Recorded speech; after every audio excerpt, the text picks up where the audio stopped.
Hello and welcome back to The Swamp. The Swamp is an acronym. Stands for some whack-ass movie podcasting. And I am Dara.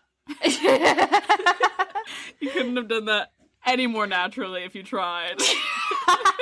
I'm so sorry. Before this, I was like, we never introduce ourselves, and like maybe we should get back into it, because I feel like the listeners, like as a podcast listener, I like to know whose voice belongs to who when they're speaking. I feel like we don't really address each other by our names a lot, so I was like, let's differentiate it. But yeah, that was really awkward, and I'm sorry. But my name is Dara, and I'm one half of The Swamp, and I'm Emily. And so today we are continuing Banger Soundtrack Month with, I think, what might be our combined favorite soundtrack, probably ever. I'm a little whore for some Quentin Tarantino soundtracks. It always just slaps so hard, but this one in particular is just, So we're talking about the first volume of Kill Bill, and this is like kind of a long time coming because this movie... We've got a history with this. This movie is just a part of our friendship and both of our lives and our love of film. And like, honestly, I was like nervous to talk about it because it's like the white whale, right? It's like the elephant in the room. This is a very big deal. I don't know, like, I know that you love this movie and we'll circle back to that, but like this for me, like, I know everyone's probably heard us talk about how you have a thing for Brokeback Mountain and how that's like gonna be you at your just most primal level when we talk about it. This is my Brokeback Mountain. I've got the Kill Bill poster hanging behind me on my wall while I record this. I know. I was gonna note. I'm like, it's like your ceiling fan, and then to your left is Beatrix Kiddo, fucking Uma Thurman in her yellow jumpsuit, occupying the left third of the screen. So, would you say this is your favorite movie? I know that's a tough question. I don't like being asked it, but like, gun to your head, is this your favorite movie? It's not my favorite movie. It was probably my favorite movie for like 6 years or something like that. Something close to that. It's since been overtaken by 20th Century Women, which is a whole other can of worms that we'll have to cover sometime. I mean, yeah, I remember you, because our origin story with this, I don't know when you watched it, but the first time I watched it was we were like 14 years old, and we were like, let's show each other our favorite movies, and I pulled out Dirty Dancing. And I remember being like, oh, okay, yeah. Which, it's still one of my favorite movies, but... And then you were like, okay, I'm gonna put on Kill Bill. And I had the exact same reaction you did to Dirty Dancing. I was like, oh, wow, this is really something. Which, like, I remember watching it for the first time with you, and I did not enjoy it. And then I think I rewatched it again, and I was like, oh, fuck. Like, something clicked in my brain that I was like, oh my god. But it was very much like when you show someone a movie, and you're not watching the movie, you're watching them watch the movie. Like, I feel like that was my experience with that. I know last week I talked a lot about, with Scott Pilgrim, the, like, pirating movies from Tumblr, from Tumblr post called, like, Movies for Cool People. And this was, like, totally, like, I think all of my first experiences with Quentin Tarantino movies were, like, I watched them, like, in mirror reverse, so the thing didn't get, like, flagged for piracy, like, type thing. Like, I definitely, like, illegally downloaded from, like a sketchy, like, I don't know, there were, like, captions in, like, Swedish or something, just to, like... Because that's the only available version. Yeah, the audio sped up, like, just 0.5. Yeah, like 5%. So everyone just sounds a little bit like Tom Nook. But yeah, I definitely like pirated it from Tumblr, and I was like, oh, this is badass girl boss. This is like the definition of like what a good movie is. And I think, I also would have labeled this as my favorite movie for like a good chunk of like 8th to maybe 11th grade, honestly. Yeah. Like, I was like, this is it. This is my favorite movie. Yeah, And again, I have since departed from that, and I feel like I have like a really complicated relationship with this movie now. And with just all Quentin Tarantino movies in Yeah. general, just because it's tough. It's tough when you... I have a question. Is it a red flag that I have this on my wall? Yes or no? My first note is like, this is my male manipulator movie. I know I said it last week about Scott Pilgrim, but like truly this is I'm like, I love this movie and I'll kind of defend it almost to a point where like, it's a little problematic. Yeah. But you're a lady, so I think no. But I think if you were a dude, then maybe. Yeah. Okay. Okay, but like you're about to hook up with someone for the first time and you walk in, would you rather a Kill Bill poster or a Pulp Fiction? Because 10 out of 10 times I would prefer the Kill Bill. Kill Bill.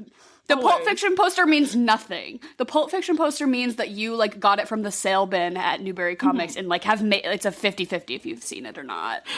You're like, this is okay. Yeah, I'll let them know I have like taste or whatever. Like someone's given it like the tiniest thought in their brain.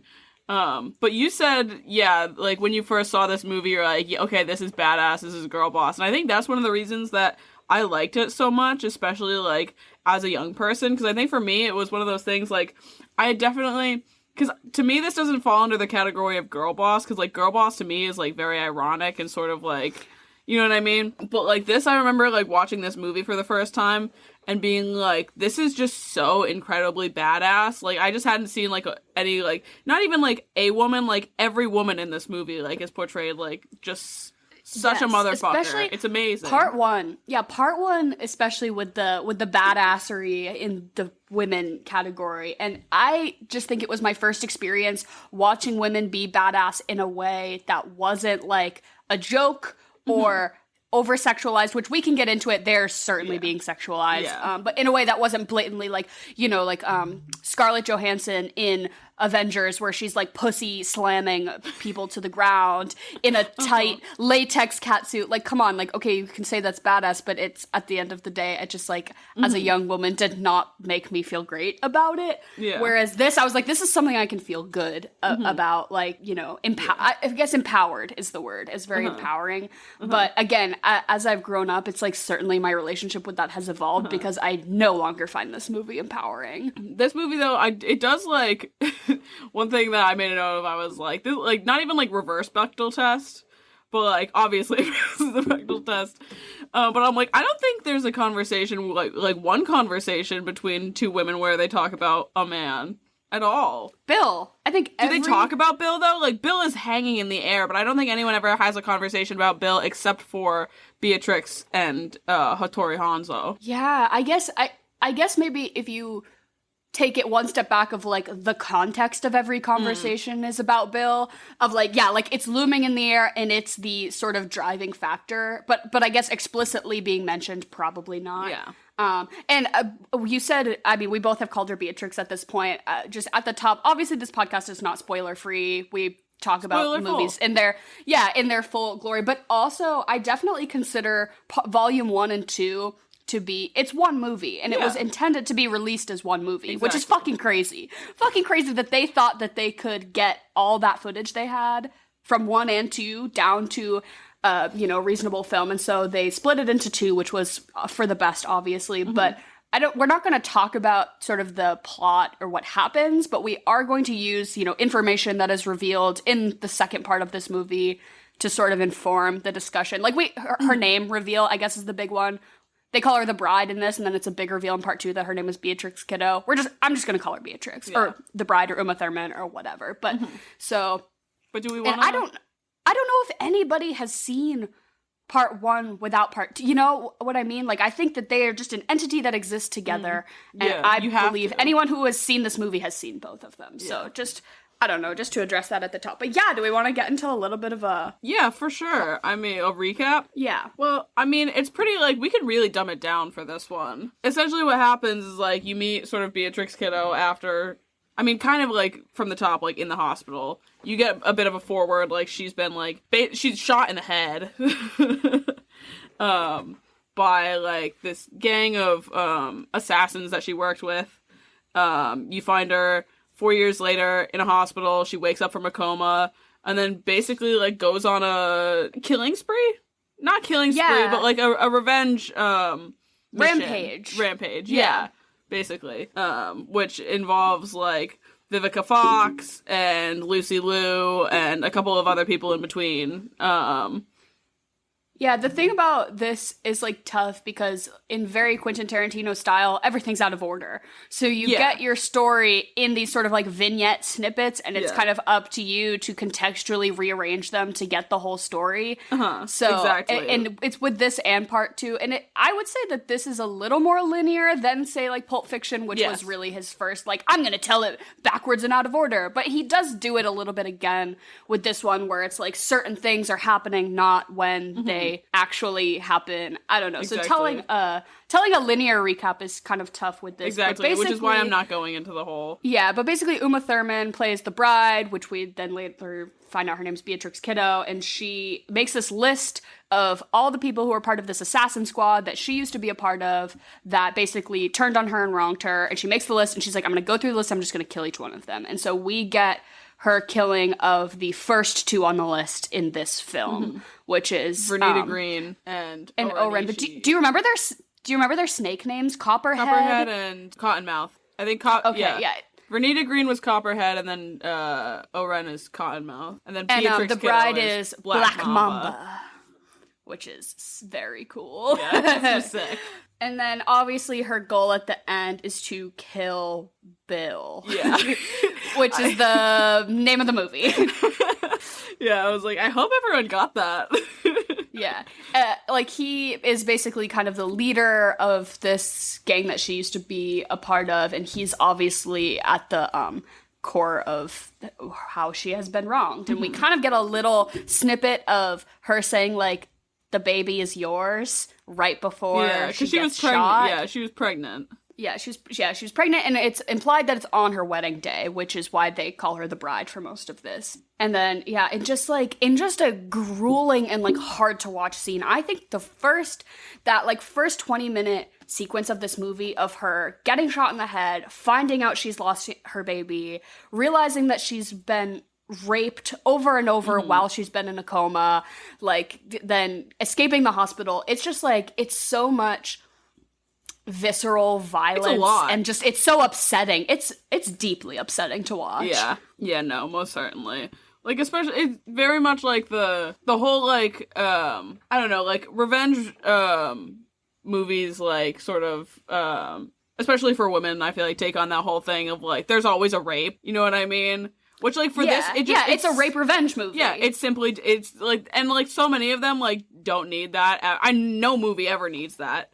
But especially this one, you know what I mean? I'm like, why? Yeah. It just sucks that, like, this is a really good movie, and, like, that puts, like, the worst taste in your mouth. Yeah, I am definitely the president of the We Never Need to See On-Screen Rape in Movies for Any Reason committee. Like, I just think... not that there's any tasteful way to ever do that, but it can be implied. Yeah. It can be. And this movie does a little bit of implication. Basically, it's implied that this male nurse has been sort selling of pimped her out. Yeah, and we never, and that he probably also has been assaulting her, and so we get sort of the beginning of a transaction, and then she's awake the whole time, so she knows, and then she sort of sweeps in and kills him. She bites off his tongue or something, which is just like so much. It's just very Tarantino. How much blood can we add? But then she gets the nurse as well, and sort of. So we never do explicitly see, but it's like so implied, and I don't know how they could have renavigated that situation. So it just like wouldn't be so icky, but I guess we kind of have to see it to sort of get, I don't know, her like, and now you're angry with her, and like you're angry with her for so many reasons, but like every person who wrongs her throughout, you just like, I don't know, I always really felt for her as a character, and just I guess I would say as a woman, but I'm sure anyone who watches this movie, like I watched this movie with 4 dudes, and they all were, like, cringing and wincing at so many parts during this. And I'm like, yeah, I think it's just, like, human reaction, like... No, most definitely. Yeah, no, that whole thing is hard to watch. Visually, for me, though, I think the hardest part in this movie is in that hospital scene. When she slashes Buck's Achilles heel. Oh, I kind of like that. Though. I mean, obviously, like, I like it, but, like, that's one of those things, do you ever, hear about something or, like, see something and, like, you feel it, too? That's one of those for me, that, like, I physically, like, I have to look away when that scene comes, because it just makes me, my entire body is so tense for, like, the next 10 minutes at the very least. I have to relax every muscle manually. Get out like a massage gun, just like decompress. Do some like bath salts. Just, you know, it could be nice.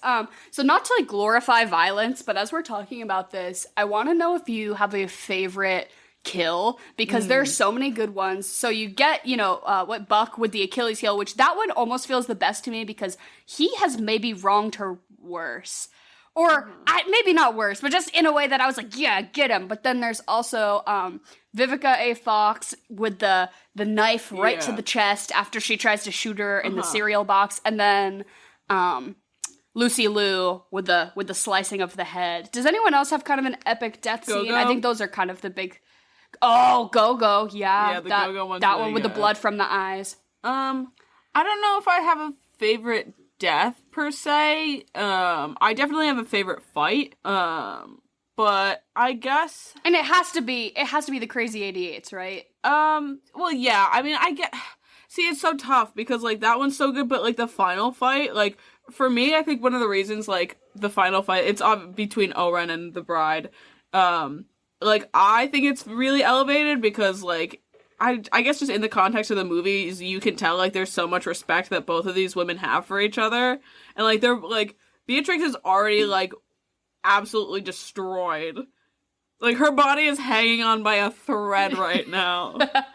And it's visually it's so beautifully done. It's in like this beautiful garden. It's snowing out. The blue lights. It's like visually amazing. So I think that one just gives me the most satisfaction to watch as a viewer. But obviously, like the Crazy 88 fight is insane as well. It's like it's the last third of the movie. It's so entertaining, like, and honestly, to me, like, it's just really fun and really funny specifically. Like, I noticed watching this one, and obviously, like, I definitely, like, saw it, like, the last couple of times, but, like, just really picked it up this time. Like, these guys are laying, like, dead, like, with their tongues out, like, just so silly goofy, like... It's just a good time, that fight scene. Yeah, and like the sort of silly use of blood that Quentin Tarantino is so known for. Like what's the lawyer's name? Sophie, when Sophie gets her arm cut off and it's just like straight a fountain of just cornstarch and food dye. Like, and I mean, this movie is not realistic. And no. I'm not going to say it is. But I'm like, she gets her arm cut off and then she lays there bleeding out for what is in the movie probably 10 minutes of fighting. So let's say in reality closer to 20 or 30 minutes of fighting. And then this bitch is still alive at the end and conscious. She's alive and conscious. I'm like, if you get your arm cut off, your eyes are rolling back and your brain is shutting off to compartmentalize the pain. Like, absolutely not. And also, that's her arm. You would be dead in minutes. In minutes you would be dead. That was like the one detail that kind of bugged me the most. Also, it's like 88 guys, or like, you know, quote unquote 88, you know, fighters or whatever, coming at her, and they always just like come in groups of like 4 to 10. Yeah. And I'm just like, if all of you just pounced at once, like, yeah, a lot of you are still gonna die, but like it probably could have got the job done. Whereas like doing it in these like small little dance rounds, I'm like, oh no. I mean, obviously that allows her to win the fight, and like I do really like the stunt coordination and sort of the like fighting. It's really well done, because even though she is getting attacked by 7 people at once, you kind of see their apprehension, like they know she's fucking good. Yeah. So like they're maybe not all gonna go for her at the same time. Everyone's nervous. Which yeah, they're like, oh shit. Also, she's just like in that fucking tracksuit. She just looks so good.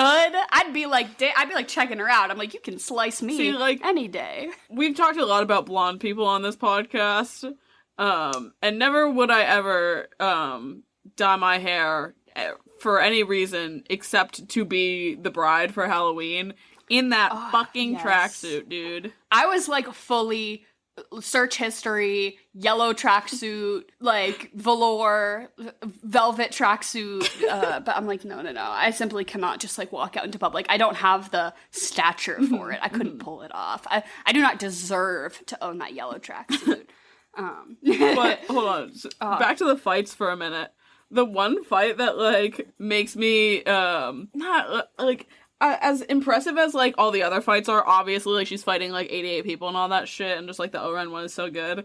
But the first fight scene with Vernita Green is just so impressive because there's so much broken glass everywhere.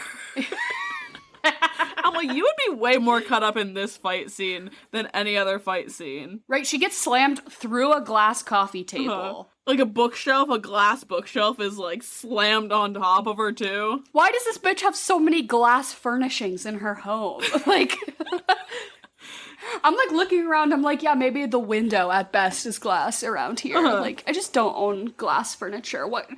But I love, I dare to say it's my favorite because it really isn't, but I love when she reaches into the cereal box and gets the gun. Yeah. Beatrix dodges it, and immediately she, like, bounces a knife off of her fucking foot, and then just right to the chest. And there's just something, like, punctual and satisfying about that, like, sequence of actions that every time I watch this movie, I'm like, ooh, yes. Like, the beats of it just feel so good. And then she just, like, knife right to the heart, not even a last breath to be had, just slumped down. I know a lot of people have talked about the prospect of there being a volume 3. Yeah, I was going to ask what you think about it. Because, I mean, now that Maya Hawke is in the picture, like, obviously she's the fucking spitting image of Uma. Mm-hmm. And she's a pretty good actress, but it's like... I think she could do it, but I don't know if it needs to be done. I was gonna say she could do it, but she shouldn't, and I don't think they should, because I think that they should just leave this alone. Mm-hmm. It's perfect the way it is, and it has been, like, immortalized in its own way. And I really hate the sort of culture that a lot of cinema is going towards now of, like, remakes and redos and reboots, and it's just tired. Exactly. And I'd like to think that Quentin Tarantino also thinks it's tired, but also it would be a major cash grab, so whatever. And if they did it, I'd go fucking see it. Like, I would go see it for sure, but I'd be annoyed. See, because the entire, like, everyone's, like, not everyone, but, like, the whole idea of it is because there's that exchange with Beatrix and Nikki, who's Vernita's daughter, being like, if you ever feel raw about it, like, come find me or whatever. So, like, the entire thing is like, oh, like, Beatrix is... She can get her revenge. Yeah. Like, it'll be like a... Reverse. The cycle never ends. But I'm like, who would you cast as her? How old is she? Because this movie came out in 2003, and she's, 6 here? Probably. So she would be about in her, mid to late 20s now. I wonder if that actress is still doing stuff. I mean, it would be really cool to get the same girl. Like, that would be pretty badass. Cool. For some reason, the first person that comes to mind is Amanda Stenberg. I was about to say the same thing. Yeah, I think she could really do it. Or, like, maybe if she's older, maybe, like, Zoe Kravitz. Oh, shut up. If you wanted to make her, like, a little bit older. That'd be really good. Right? Mm-hmm. That could be really cool. But at the same time, like, watching this movie... I'm sitting there and watching that exchange with Beatrix and her, like, after she's just put a knife in her mother's heart and all that shit. I'm sitting there, I'm like, that little girl has no idea what's going on. There's not a thought behind those eyes right there. She has no clue. I was like, the thing, too, like, that popped out at me, I was like, she gives me Northwest vibes. Like... Oh my god. Like, do you know what I'm saying? Like, Northwest has, like, very much her own specific, like, vibe, to me, at least. But I'm like, that kid has no idea what's going on. She will not be searching for revenge. She'll just be talking about it in therapy years later. Right, yeah. I don't know. I feel like if somebody killed Jen in front of me when I was that young, I feel like I'd be pissed about it. Just something about that kid. I don't know. Yeah, a little emotionless behind the eyes, but, like, in a specific way that only a 4-year-old can be. Exactly. But my ultimate favorite sequence from this whole movie is the animated part. It's great. That is what got me about this movie. Like, the first time I watched it, I didn't even know that something like this was possible to, like, mix different genres of filmmaking and, like, oh, we're gonna tell this crucial part of the story but, like, flip it on its head, and oh, now it's anime, and you can do so much with, like, the way they portray violence in that scene is, like, still very much stylistically the same, but it's like elevated because you can do anything with animation. And I just think the style is so like, it's a little bit of anime, but it still feels kind of American, and it kind of feels very hand-drawn and sketchy, and the movements are very jerky, and I am obsessed. This was like 95% of my personality for those like 4 years of my life was like this animated sequence from this movie. It was just so smart. Like that's one of the, I'm obsessed. Yeah, that's one thing I'm like, I will like tip my little hat to Quentin Tarantino, because I'm like, okay, that was pretty genius of you. It was just so well done. That's like, yeah, that's like, I always feel problematic because I'm like, I like Quentin Tarantino movies. I'll say it. I like basically all of them, yeah, and I'll say it, and I like them, and I can recognize why it's problematic, and I think that's an important part of the conversation, but I don't think, it's like separating the art from the artist, but a little bit like, I can recognize that these are great movies, but I can also recognize the parts of them that are clearly informed by him being a creep and like a bad dude. Yep. But it's an important part of the conversation, but you don't have to dismiss that they're fucking brilliant films. Oh, yeah. He is, I like to get in my feels about like, fuck Quentin Tarantino, fuck anyone who likes, and then I watch this movie and I'm like, oh, he's the godfather of filmmaking. Yeah. Like, nobody's ever done it better. Yeah, yeah.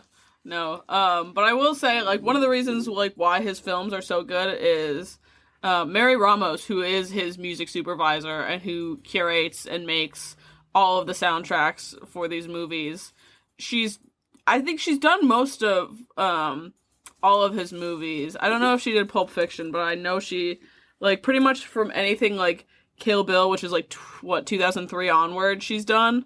And she's just got an outstanding record, and that is for so many reasons. Like, the soundtracks are the things that make these movies, like, just like that one step higher for me, at least. I know you could probably say the same, but like, do you have a favorite song from this or sequence like that, like where the music genuinely just puts it absolutely over the top for you? Two very specific ones come to mind. The sirens. I was gonna the recurring sirens throughout this whole, it's just, it hits so hard. And like, why is it like when I'm having a panic attack in Trader Joe's, I can hear brr, brr, brr. Like, it's very like Hans Zimmer in Inception, the like brr, the like whirring. just the like, clever use of like, it's not even music, it's just like an effect, but it's just like every time it's just like, ooh, it gives me spine tingles. But I would say the most iconic that like I think just needs to be talked about and recognized is when what's her name? Neil Young's wife, the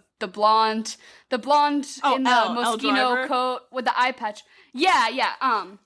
When she's walking through the hospital and whistling. Yeah. And that sort of dream sequence, like, intro, that's, like, the first scene in this movie where I think the music, like, it's hitting, and it's gonna continue to hit, and you're like, oh, like, this is smart, and the people who are making this know what the fuck they're doing, and I cannot even fathom the number of GIF sets on Tumblr and like snippets on Twitter that I've had to watch over the years of like that specific sequence of her whistling walking down the hospital hallway. But it's just iconic. It's so iconic. I know all the nurses in that hospital ward were sitting there like, can you shut the fuck up? But no, somebody's like getting their dialysis treatment and they're like, what? Like, she's so loud.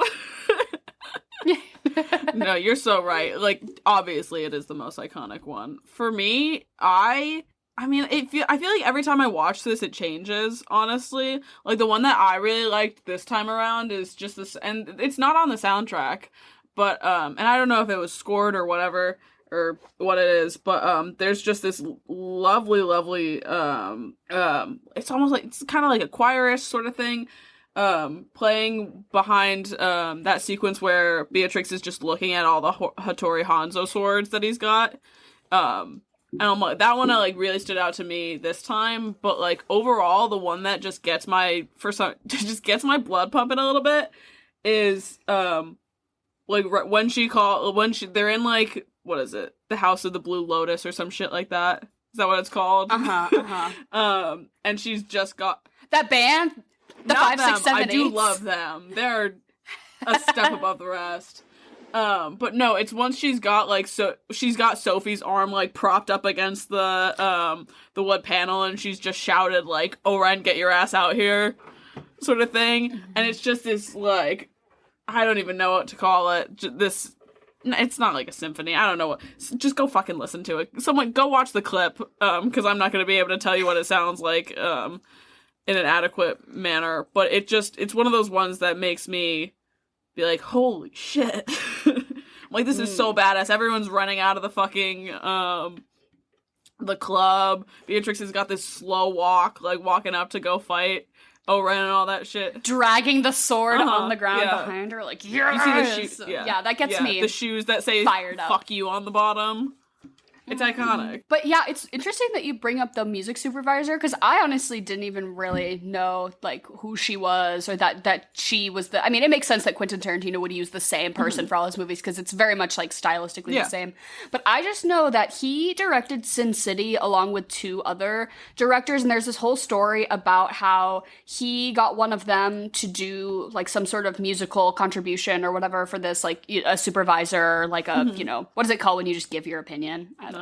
But he got one of them, but like legally you have to pay people, so he paid them $1 and then they paid him $1 to work on Sin City. So it was like this whole funny, like, haha, we paid each other $1 to be on each other's movie staffs or whatever. But I know that at the beginning of this, the Reza gets a whole ass credit thing, and he's from Wu-Tang Clan, and I was looking into this because I was like, I think he's got a song on the soundtrack. He doesn't play like in the actual movie, but like I think it's called, hold on, because I have the actual soundtrack. It's called like Ode to Oren or some shit like that. Because I was looking into it, because I was like, wow, this doesn't give me Wu-Tang vibes, but like, I guess he did a way more on part 2, that he did way more like music supervision, or like, you know, consulting. That was the word I was looking for. Consulting. He did a lot more consulting on part 2, but they just gave him the title credit here because it was intended to just be one film. But it would make way more sense to put him as a title credit on the second movie. Yeah, no. He's got this song, Ode to Oren Ishii, on the actual soundtrack. But yeah, it doesn't actually play in the movie or anything like that. But that's really interesting that he did a lot of work on it. I know the person that does the fucking score for all of Tarantino's stuff did a lot of work. I mean, obviously did a lot of work on this, but like, I don't know, it's just such a good balance to me, like score versus soundtrack that Tarantino has on these. Yeah, I'm not gonna tell you his name because I'm gonna butcher it. But someone go fucking look up the guy that does the score for this, because I know how it sounds in my head, but I'm not gonna embarrass myself like that for you all to hear on this podcast. You're gonna have to pay me to do that. It could be worse than me saying my own name. Yeah, it could be worse than me trying to introduce myself at the beginning of this podcast, honestly. Ennio Morricone or something like that? I don't fucking know. But I've butchered too many names on this.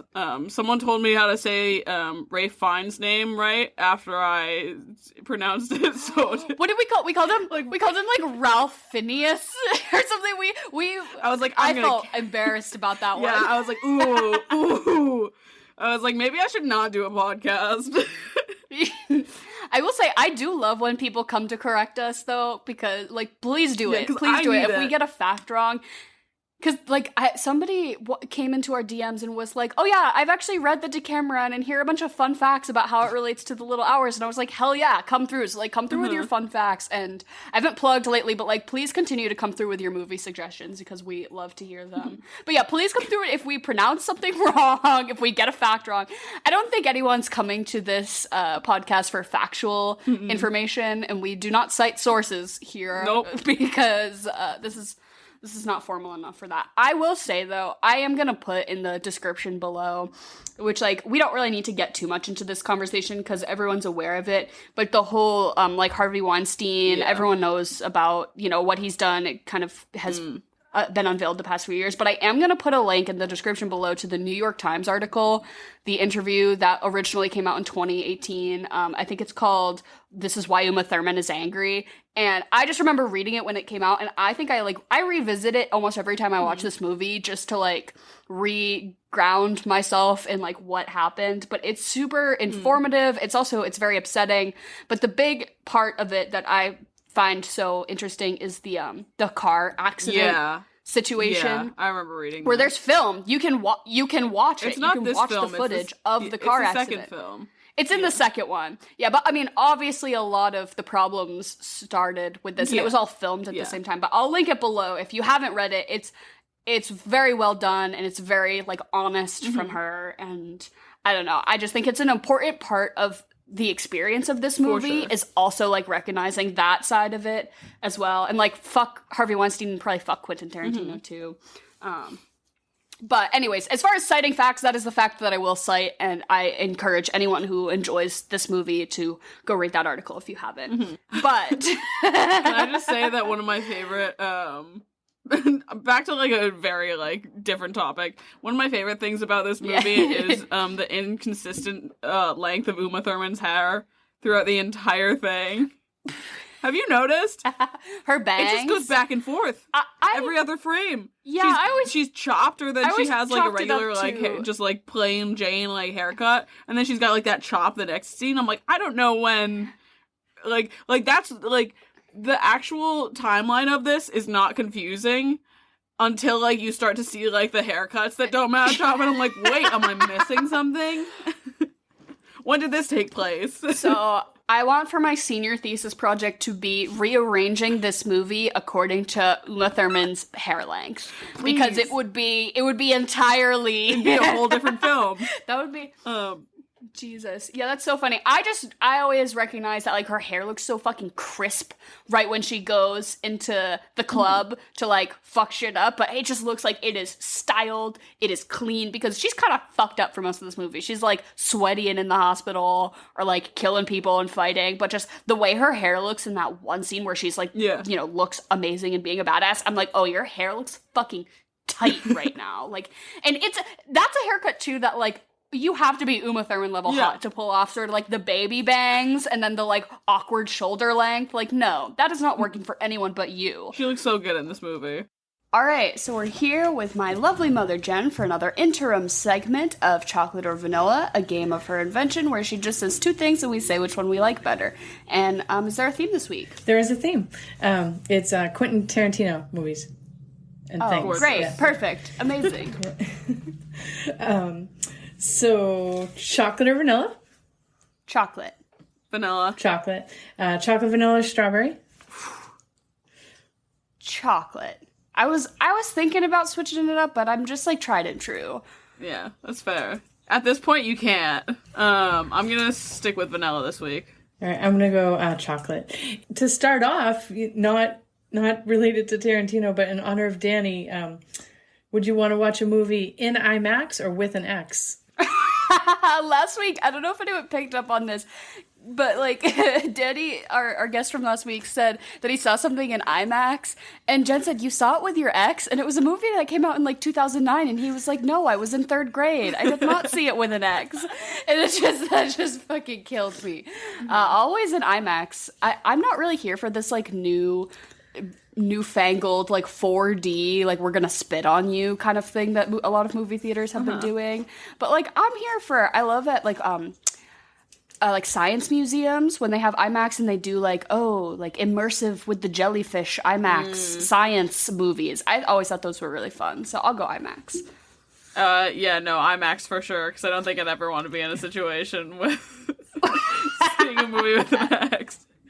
Oh, yeah, definitely IMAX. This whole week, though, I would just, like, laugh to myself. And I'm like, why did I think that was so funny? Like, I don't know. All right, Pulp Fiction or Jackie Brown? I've actually never seen Jackie Brown. I think it's one of the few Tarantinos that I haven't seen. And I'm almost, like, holding out on it because I'm like, oh, it's, like, that kind of... that last, golden nugget that I still just, like, haven't gotten around to. And I'm sure I'll really like it, but I've got to go with Pulp Fiction. Yeah, Pulp Fiction. I'm in the same boat as you, Dara. I haven't seen it, but it's, like, streaming somewhere, like, right now. And I'm like, should I? Oh, maybe we should. God. But... yeah, I'm with you guys. I'll go Pulp Fiction. I have not seen Jackie Brown either. And I know it's, like, super popular. Leo or Brad? Oh, Brad. Brad Pitt. I don't know. Leo's fine, but, like, as of late, it's just been kind of, I'm not going to say one note, but, like, especially in that movie, as far as I know, there was a lot of contention over like who should get the nomination because their screen time was pretty split. And like I thought Brad Pitt's performance had a little bit of an upper. Yeah. Just a little zestier. No, I totally agree with you there. Between him and, if we're talking in that movie specifically, definitely Brad. Yeah, I think same thing. In general, I think they're both super funny. But I'll go with Brad. I think, did he win for that, I think? He won supporting actor, right? He won supporting, Yeah. I believe.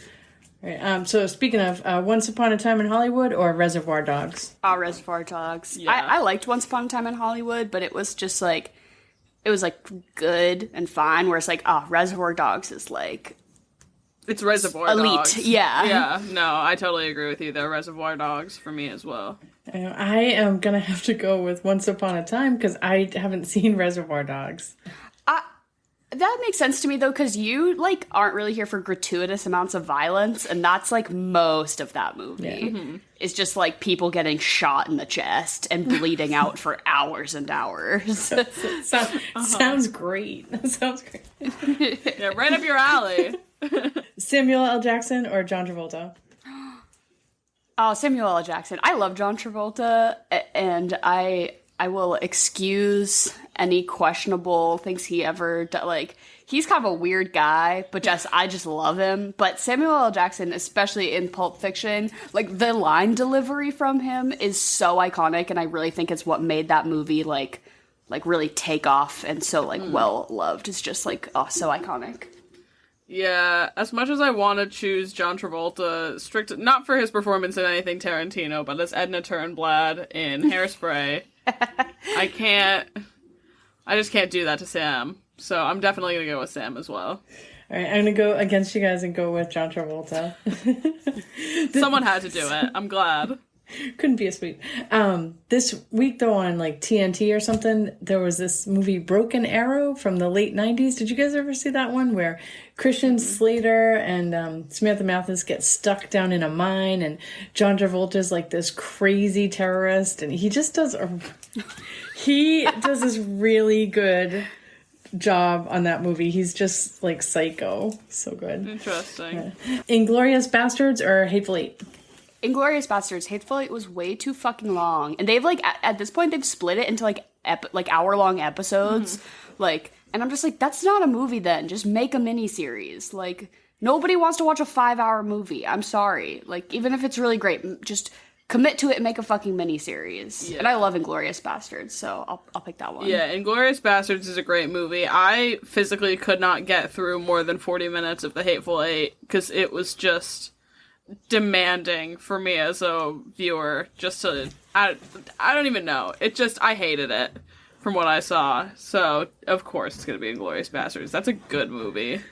I would. Oh, and Brad Pitt in that one too. Oh, don't get me started. Yeah, I would say same. I think Inglourious Bastards might be my favorite Tarantino. That's a solid choice.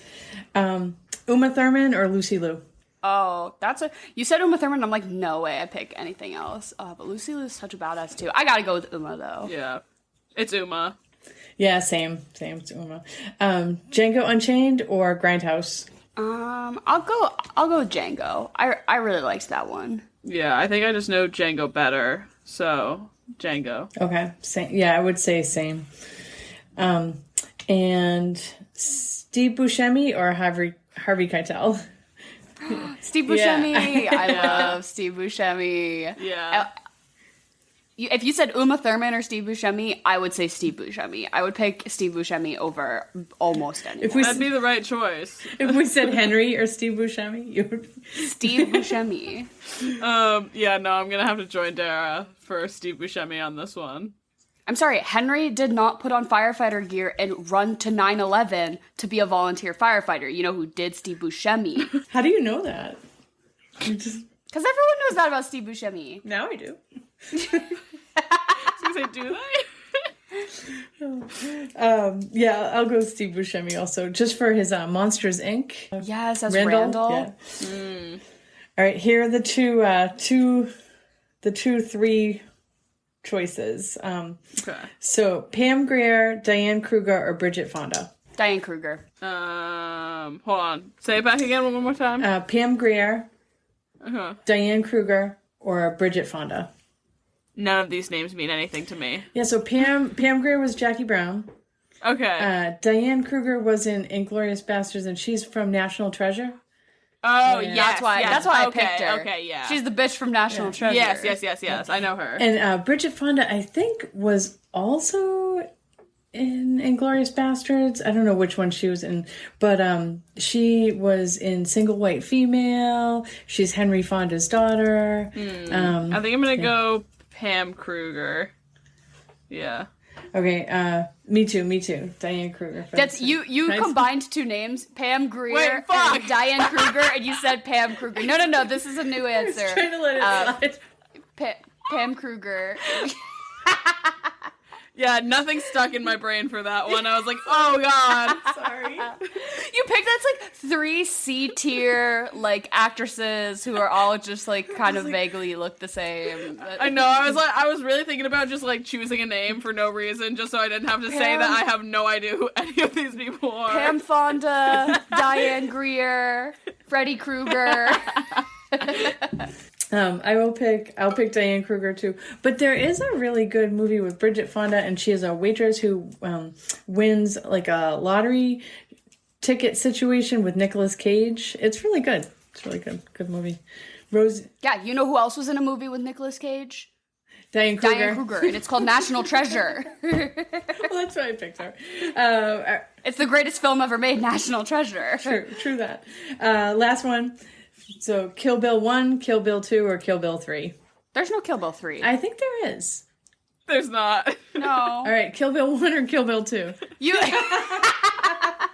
You are speaking to two tried and true Kill Bill stans. They're thinking about making a 3, or it's been like rumored, but there's no Kill Bill 3 because volumes 1 and 2 were just filmed at the same time because it was meant to be one movie, and then they just split it into 2, like they should have done with Hateful Eight as like episodes. But I don't know if it's controversial of me to say that I like the second one. I don't even know if I could pick because it's just like one entity to me, but I think maybe I like the second one better because it's more like everything is coming to fruition and it's more like the satisfying payoff of like the completion of the story, I guess. I think that's a really hot take because I feel like most people would say 1, honestly. Which I think for me today, I'm gonna say 1 just because, Dara, I know you watch these pretty much back to back. But I have not had a minute to go and watch 2, which I will definitely be doing sometime this week. But I'm just ripping right off from volume 1. From 1, the high of 1. Exactly. That's where I'm at right now, so that's what I'm gonna pick. But it truly, to me, is one movie. Yeah. Like, it's just one movie to me. But anyways. Yeah, I'll go. Anyways, Jen, there's no Kill Bill 3. I'll go with Kill Bill 3. I haven't seen any of them. Outstanding. Oh, well, thank you for that little Quentin Tarantino themed chocolate or vanilla. I always say I'm going to post them and then I forget most of the time, but maybe I will. So keep your eyes peeled on our Instagram and I'll try to remember to post them so y'all can vote for what your favorite Tarantino things are. And as always, Jen, thank you so much for being on the show. I love you guys. Have an awesome day. Love you too. Bye. Bye. Can we also talk about one? I don't know if, I mean, actually, probably I watched this before I ever watched Kill Bill, is the influence that Kill Bill had in the Lady Gaga and Beyonce telephone music video. Yes. Because that was entirely informed by this movie and just one of the reasons why it's absolutely. so fucking iconic and just outstanding. But I definitely... one of the greatest of all time. Yeah, that was probably my actual first brush with Kill Bill before actually watching Kill Bill. Interesting. Yeah, I don't know if I can definitively say one way or another, but I do remember, like, that was one of the doors that opened, like, referential, like, that you can be referential without, like, copy. You know what I mean? Yeah. Like, I understood that they weren't copying, that they were doing, like, a bit, right? That they were doing, like, not quite a parody, but, like, we're, like, doing a referential, elevated music video version of this, iconic piece of... I think that is one of the first times that I kind of realized that was a thing that people do and that it can be done so, like, well. And that if you're in the know and you know both sides of it, that it, like... It so that elevates the experience... yes, the experience of being in on the joke or like the, sort of insight is like, oh, so gratifying. Exactly. Entirely. Especially when you're like objectively not that smart. Like me, I'm like, ha, I get it! Yes, I know that one! Yeah, It's like when you know a piece of trivia, I'm like, yes, I knew that! Yeah, this is like last week when we were talking about how Edgar Wright's like bashing you over the head. yeah, and I'm like, I'm so smart. I understand cinematography. Yeah, same idea. Exact same idea. I will say a piece that I kind of got this time around was, so I watched 1 and 2 back to back, which As you is have, just that like you kind have of to. yeah. As soon as volume 1 ends, I'm on such a high of how much I love this movie that I have to I cannot rest until I finish volume 2. Like Yeah. they just go together so well. Like you're like this laying time in around, bed, I like felt, unable to sleep. You're like, fuck! You just pull up HBO Yeah. Max.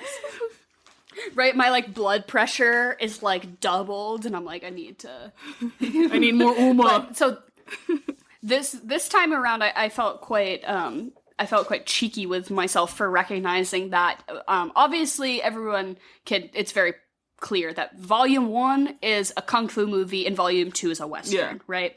So this is very much referential to those 1970s kind of hokey kung fu movies, which is why a lot of the fight sequence and people laying with X's on their eyes and their tongue sticking out is very fun and referential to that sort of style of movies. And then Volume 2 is very old western, also kind of hokey, making fun of that. But I felt very clever because Volume 1 ends like a western and Volume 2 ends like a kung fu movie. And I was like, oh, they did a little flip-flop. Oh, because this one ends with her riding off into the sunset, right? Which is the quintessential western ending. And then Volume 2 ends with her fight with Bill, which is very it's kind of similar to the O-Ren battle, actually, where it's we have so much respect that we're going to monologue through this whole thing and only swipe at each other once in between. Once in convention, yeah, right. So it was very that sort of 1970s kung fu final battle, the coming together of. So yeah, I felt quite pleased with myself that I recognized. I'm like, oh, Quentin, I see what you did there. I watched movies. See what you did, a little flip flop. You did a little flip flop on us, huh? Yeah, that's one of those things too. Whenever I watch this movie, I always wish that it made me want to watch any sort of samurai movies. I don't think it ever has. It doesn't. Because it's so good on its own. I'm like, why would I go, mind you, I probably should, ask someone that, likes movies and stuff like that. I'm like, yeah, I've watched, a Bruce Lee movie, or some shit like that. But, well, I'm like, I get it. I'm like, I think through, understanding big, cultural beats of, parts of older movies that have been influencing, stuff now. I'm like, I get what they're doing, so I don't need to go watch a movie that I don't care about. Maybe that makes me a bad viewer. Same thing with Westerns. I've never fucking seen a Western. Nothing in my I've never body... seen a spaghetti Western. Nothing in my body compels me to ever go and do that. What is it? Butch Cassidy and the Sundance Kid? Yeah. I had a professor the other day ask if anyone had seen that, and obviously we're a group of 20-year-olds. We were like, no. And he's like, oh, what? None of you are movie people? And I'm like, well, I wouldn't dare to call myself a movie person, but I'm like, just because I haven't seen this old Western film from fucking 1943 shouldn't discredit me. But then again, I'm like, I love Shrek too, so maybe I should be discredited. No, that gives you more credit. There's more validity to you because of that. This movie, definitely gives me just about everything that I need, honestly. But one thing that I kind of had this watch around was, I want to know more about, Bill. Which, obviously, they leave him as, a mysterious figure for, But even at the end of it, you still get don't... a lot. And he's still very mysterious. Exactly. Yeah. Which is, because it's mostly came from, that conversation she has with, Hattori Hanzo or whatever, when she's like, no, you're making me a blade because your little fucking prodigy fucked up my life. And she didn't even have to say that much, because she basically was just like, yeah, the reason I need a sword is because of Bill. And I'm like, okay, if he has that much of a reputation to, that his old master will come out of retirement to make something to kill him. You know what I mean? Yeah. I'm like, and the same thing. I just need to know more. I want to know the same thing in part 2 of when he gets, her a spot to be trained by that guy. What kind of pull does he have that he can bring people out of retirement to do him favors? Because this is clearly a recurring. But, how bad of a person? Yeah, maybe we because maybe we don't need the. Obviously, they have like a group of assassins and everything like that, but like how high profile were these people, and like how much fucked shit did they all do? Like we forget that like obviously Beatrix is the main protagonist in this, but like you forget like she was probably like a really shitty person. Yeah. She did kill a lot of people.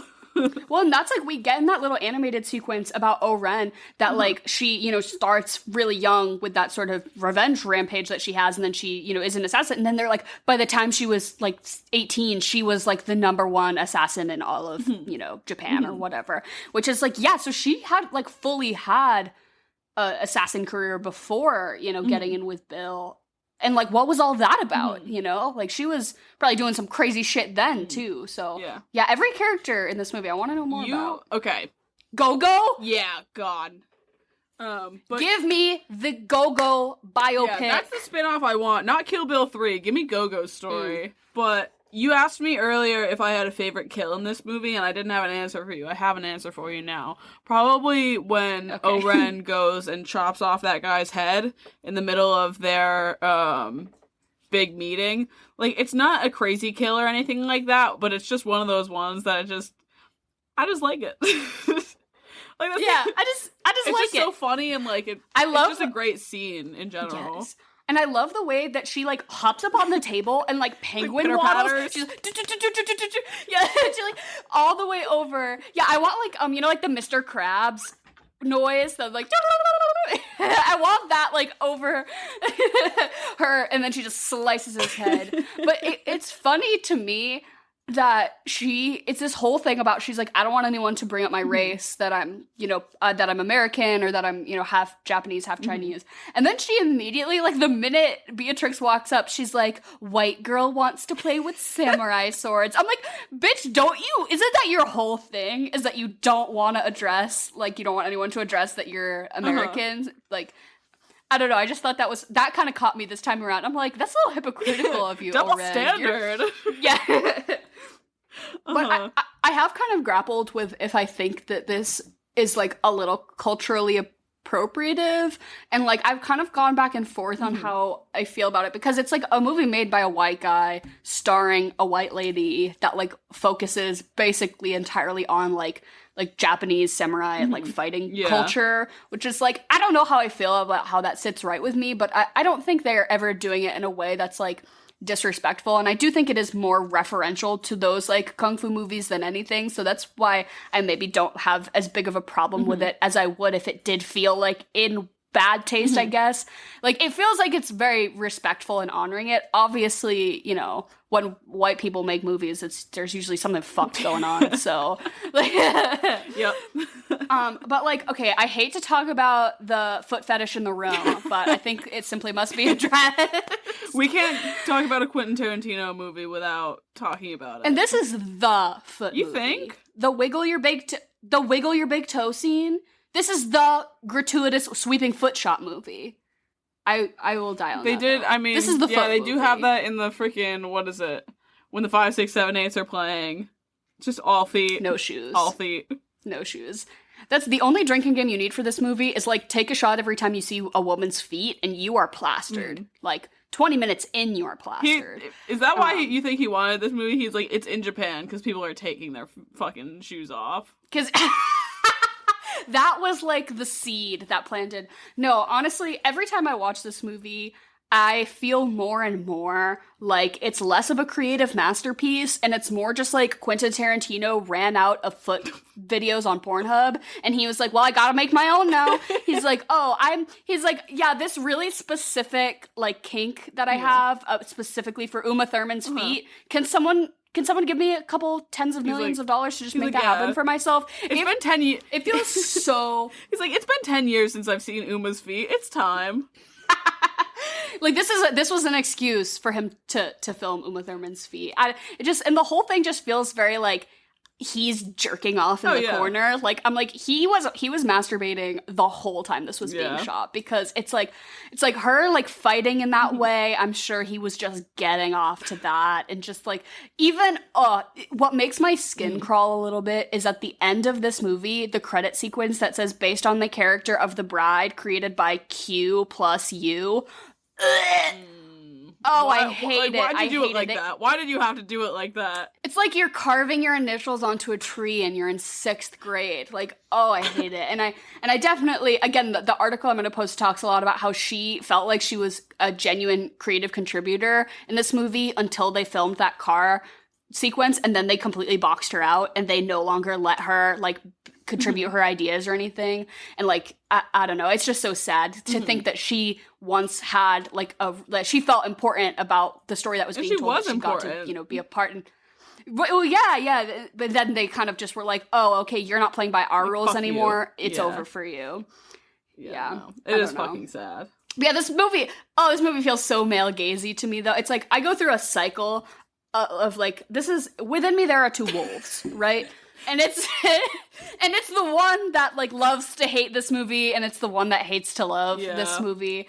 And it's like the cycle is like you watch it for the first time when you're 14 and it's like, this is a girl boss movie, that this is a badass girl boss. I feel empowered. And then you go through like, this is gross and male gazy, and Quentin Tarantino just needed something to be his meat too, so he made this film, and it like feels, I'm just a third party in this. Like, this was clearly just for him. But then I'm like, let's circle back around and let's reclaim it, right? I'm like, let me reclaim this movie as something that I like, and that I'm like, no, this is Uma Thurman telling her badass story, and if we level the playing field, I can still respect it as a girl boss badass. I don't know. I'm trying to edge myself more into that third phase of loving this movie again, because I just can't help but being like, wiggle your big toe for 45 minutes. It's a lot. It didn't need to be like that. It made me really upset watching it this time around, sitting there looking at her feet and being like, he made her shave her little toe hairs. I was like, wow. Could you imagine being Uma Thurman and being like, I can't believe I had to fucking do this? Well, somebody else was doing it for her. Quentin was doing it. He's like, don't worry, babe, I got it. Let me just shave your big toe. Oh my I was god. pissed. Yeah, I'm just gonna cover up the little writing on the poster that I have that says 4th film by Quentin Tarantino. I'm like, no, Uma did this. Yeah, right. Fourth film, but first porn by Quentin Tarantino. Definitely not his first. I also love, maybe I'll like post it on Twitter or something, when he dated Trisha Stop, Paytas. I was just... I'm obsessed with that. I'm obsessed that that's a thing that happened. Like, we live in a simulation. Yeah, no. Do you think he ever still hits her up? Do you think he follows her OnlyFans? Have you ever been on her really OnlyFans? hope so. I've seen stuff that she's done with other people that I didn't have to pay for. Cause just like out of pure, just like curiosity, like what could Trisha possibly be? No. But I think one of my favorite videos on the entire internet is her singing that song from A Star Is Born. And she sings both the Lady Gaga and the Bradley Cooper parts, and she goes, when I'm wearing the hat and the boy, and she's like sitting on her kitchen floor. Oh, maybe I'll link that below as well. I love that video. If I need to pick me up, that's my content. That's the other thing too, is Trisha Paytas is so problematic in herself that like, oh yeah, her and Quentin Tarantino, honestly, like they should have that perfect match. It should have never ended. But so do we want to get into sort of like our regularly scheduled of course. Programming of questions? Do we want to fuck, marry, kill first? Or do we want to... Okay. Yeah. Let's fuck, marry, kill, and I think we decided that the main 3 of this are obviously our 3 female assassins. You've got the bride, you've got Oren, and you've got... Green. What's Vivica? Renita Green? I just want to call her Vivica Fair A. enough. Fox every time. Black Mamba, Copperhead, and Cottonmouth. So, who are you fucking marrying and killing in this? This is a really tough scenario.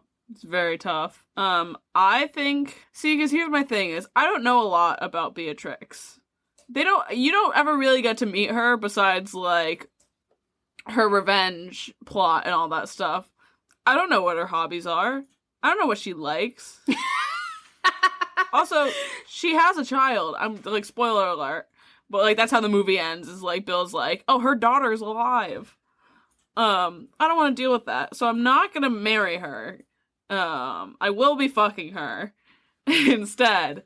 I'm gonna marry Oren, actually, because I would love to be her little trophy wife while she's running the crime ring. Like, come home. I'm like, yeah, baby, I made you dinner. Like, what the... And then I guess I'm just gonna have to kill Vernita, also because she has a child and a husband, and that's really off-putting. Really sound reasoning. Yeah, I couldn't agree with you more. I'm absolutely marrying Lucy Liu. Yeah. I want to be a mom wife. I want to be a mom wife. Like, I'll It say is it. you after I'll watching The say it here. Sopranos. Not like I want to be her mom wife, and specifically, I want to like hang out and like eat pizza with the fucking crazy idiots. I want to be besties with Go-Go. Like, I'm sorry, I forgot. So when I was trying to think of like who we were gonna do for this for Fuck, Marry, Kill, I forgot that Go-Go was 17. So I'm like, okay, like we're obviously not putting her in there. But I was sitting there. Mm-hmm. And I was like, I would be too scared. She's horrifying. She is terrifying. I don't think I could even be her friend. But, like, Go-Go is terrifying, and, like, I'm not gonna yuck someone's yum, but that bitch has a blood kink. That bitch has a blood kink. Oh my god. And listen, if that's your thing, fine, but you terrify me. I don't think I could be... I'm I obsessed. couldn't be in the same room with her. I love the way O-Ren has designed her sort of posse because it's technically brilliant. She's like 88 trained assassins in full suits and masks and one alt teen. One alt teen who carries a fucking spike ball. Like, yes, absolutely. I am so here for this. And she's like, everyone is going to be in full uniform at all times, no questions, but Go-Go, you keep that schoolgirl outfit on. I'm like, what would I wear? What would my wife have me wear? Yeah. Just a robe. Just a robe. Yeah, absolutely. Right, absolutely marrying Lucy Liu. You probably wouldn't be allowed to wear shoes. I don't need to wear shoes. If we're talking about Can costume. I wear socks? As long as I can wear socks, then I'm fine. My feet get cold. I have bad circulation. Yeah, socks. I need like little fuzzy booties, socks? like little fuzzy the booties. thick fuzzy socks. I bet you could. That throws off the entire aesthetic. Quentin would have my head on a platter if I showed up to set in little fuzzy booties. He'd have a full meltdown. He's like, off, get him off! But honestly, I mean, not to harp on the feet thing, Uma Thurman does not have traditionally aesthetically pleasing feet. Her feet are kind of wonky looking. Her toes are kind of like, crooked. Maybe he's just into like that. a tall Maybe person. that's his... You know what I mean? Tall people got tall feet. Yeah, you have know like what long I mean? toes. That's true. You know what they say about long toes? Long body.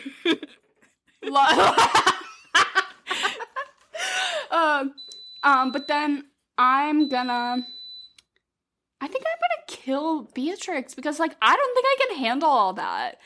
She's too much for me. I don't, and like baggage, and she's been fucked enough. Like she needs a break, so I'm gonna just kill her, and then I'm gonna fuck Vivica A. Fox because goddamn is that woman? It's that tracksuit. And kid it's aside, the velour tracksuit. It's the tracksuit. Mm-hmm.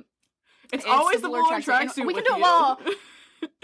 It all comes down to a velour tracksuit every time. Like a juicy tracksuit. But yeah, we can just like do it while our kids at school or something. Like it can just be, it doesn't matter. And then if we're whole movie, I like want to marry. I want to marry Hattori That's what I was. Yeah, it's just the obvious choice. He runs a little restaurant. I can hang out in the restaurant, but then, like, if need be, I know he will go to war. So we're marrying Hattori Hanzo. We're killing Bach, of course. That's the only choice in this movie. But who? Did no one think that the male nurse who drives to work in a pussy wagon, which probably they should like Corey check him or something? That somebody should be keeping an eye on his activities around the coma patients? Like, did nobody like take that as like a little bit of a red flag? There's like one resident that's like, "Hey guys," and no one listens to him. But who are you fucking then? Because I think if I'm not gonna marry O-Ren in this situation, then I'm gonna fuck O-Ren. I might fuck her. Yeah. But yeah, Lucy Liu is like the hottest person alive. So I just love her now. Have to agree with have you ever seen her artwork? Just her gay artwork. It's just like yes, just strictly like naked queer women. I'm like, I love you. Thank you so much. Can I just marry Love this for Lucy you. Liu herself? Right. I also specifically would like her to have the haircut that she has when they shoot Beatrice, like at the wedding, when she has that sort of like I know exactly. the like it's not fringe, but like the like little flared ends of her hair. So good. I want her to have that haircut. That's another like nobody can pull off Except that for haircut Lucy Liu, unless yeah. you're as hot as Lucy Liu. Yeah. And so what are you eating and drinking? Because I think like I'm not outstandingly creative with this one. But like if I would love to have Hattori Hanzo make me sushi, and if he's not gonna make me sushi, I'd rather have someone else make me sushi because I just want sushi. Yeah, I was gonna say sushi and sake feels like a little on the nose and a little like I don't know, just like directly referential, but it's right. Like it. Like it here's my right. thing. Here's my thing. I'm not gonna call it a ripoff, but like this movie is directly like taking from Japanese movies and culture and everything like that immediately. Why don't you just do the same fucking thing for your meal and you just go get Whole Food sushi? It's not gonna be as good. Yeah. And it's gonna be American, but at least it's sushi. Yep. You know what I mean?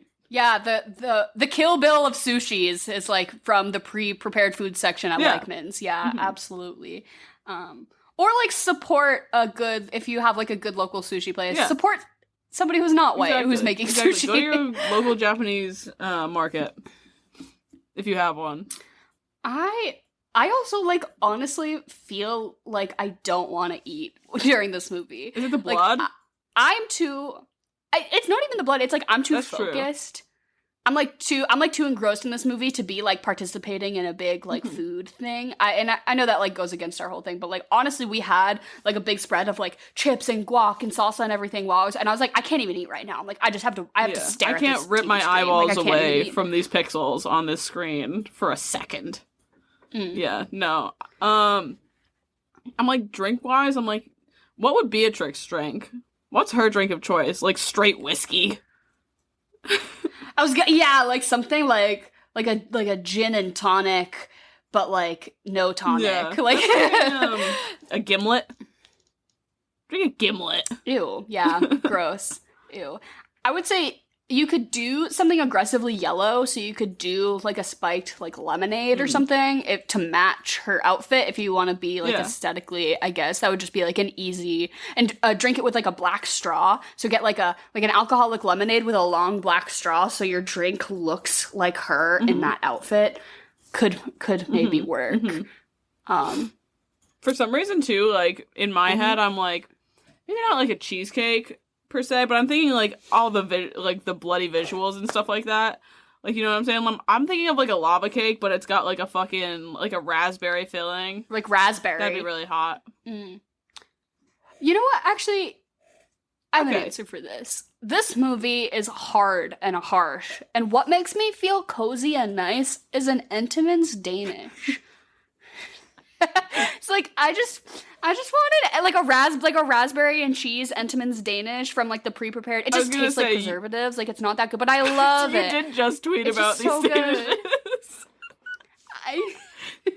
I just love an Entenmann's Danish, and when you just need a little like, I love a little Entenmann's Danish. Yeah, get like the raspberry one for blood. I guess this is just me speaking about Dara what just I really want wants a Danish right now, which is.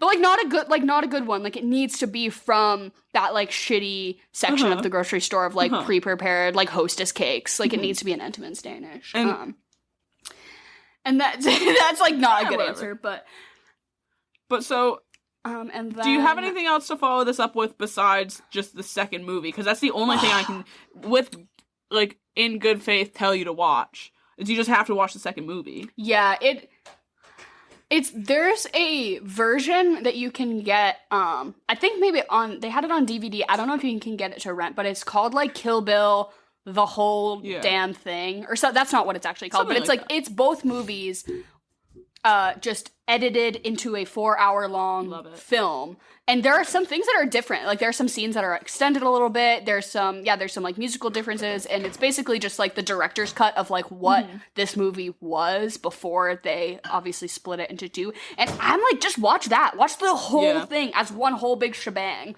Like it just feels right.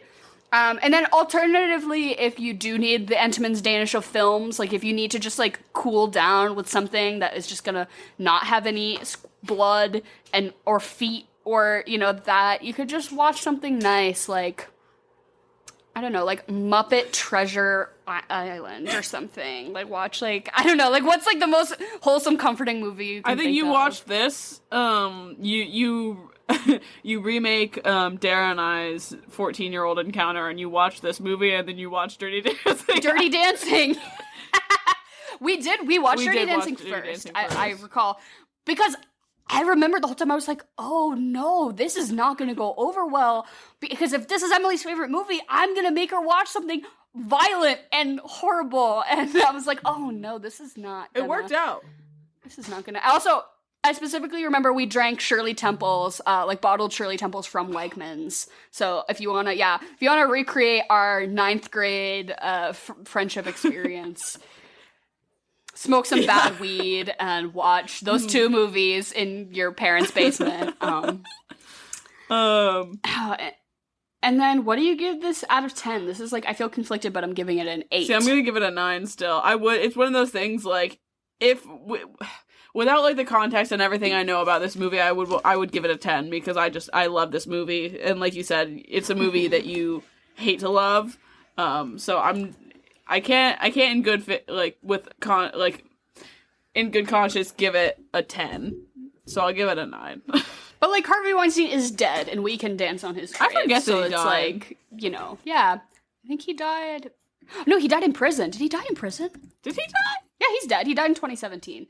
Oh, he killed himself. Really? Yeah, he killed himself. Disgraced Hollywood mogul Harvey Weinstein shot and killed himself. He was 65, yeah. Wait. Did he kill himself? Sorry, not to keep cutting you. I just can't. What do you mean? When I Google how did Harvey Weinstein die, are you saying he got fucking Jeffrey Epstein? No, I just don't think he's dead. I don't think Harvey Weinstein's He is dead. dead. We're gonna have to we could cut this He out. died. Wait, is Harvey Weinstein still I think alive? Harvey Weinstein's still alive. Yeah, his Wikipedia doesn't have a death date. Harvey Weinstein is still alive. Why does this say Years that he active, shot and like, killed until himself? 2017. I think he went to jail 2017. This man is alive. He is 70, he's 69 years old. Why does this article literally say he shot and killed himself? I am so... Let's see, the U.S. Sun. It's the sun, yeah, that's why. Why? Literally, why is there a whole article saying that he shot and killed himself? This is just, like, factually No, it's untrue. for idiot podcasters to read. So, below, I'll be linking the articles, the interview with Uma Thurman from the New York Times, and also this article from The Sun that says that Harvey Weinstein is dead. If only. Because we fact checked. Well, he's dead to the world, so. On that note. All right. Okay. So thank you all for joining us. Like I said earlier, please continue to DM us with your movie suggestions, theme suggestions, chocolate or vanilla, fact corrections, fun facts. You know, it doesn't have to be in the nature of being corrective, but I promise we always take it the right way. If we pronounce his name is Ralph Phineas. So, but this has been our continuation of Banger Soundtrack Week. Next week, we'll be hitting you with another fucking banger. So keep your eyes peeled. Everything will be linked in the description below. That article I talked about, as well as all of our socials, TikTok, Instagram, all that good stuff. Go follow us, please. We love you. And let's see. Do I have any parting words for our audience? Probably not. Maybe just go get yourself a velour tracksuit. That's my every time. my parting words.